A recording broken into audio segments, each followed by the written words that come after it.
attorney Consul is that it doesn't have to be 30,000. They have to prove that it's systematic and it's organized. Sabi sa press conference. Yes, but you have to prove that there were 30,000 victims. So how can you prove systematic killing of 30,000 victims if you do not have the names of 30,000 victims? So, really, truly, wala naman kaming magawa sa media, pero nakikita ko talaga sa lahat ng articles, war on drugs, killing thousands, and yet we have 181 pieces of evidence, and we don't even have victims. 43 counts of murder, not even 50.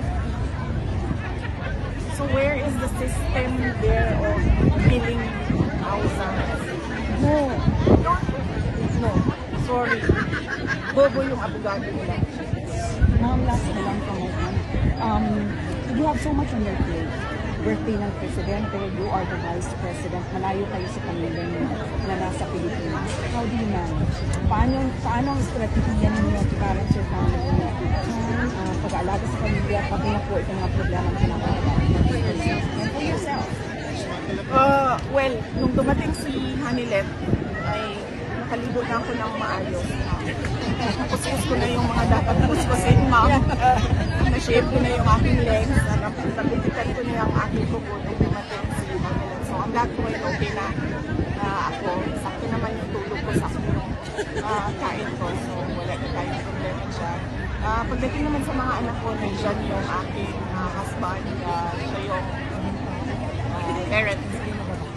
Ngayon, solo parent siya sa aking mga anak. At pagdating naman sa trabaho ko sa Office of the Vice President, dahil nga konti na lang din ang projects namin ngayon, ay kaya-kaya nila. We do it remotely. They give me updates every morning sa kanilang time. And then I give them replies every morning sa time namin sa sistema kami report sa Office of the Vice President.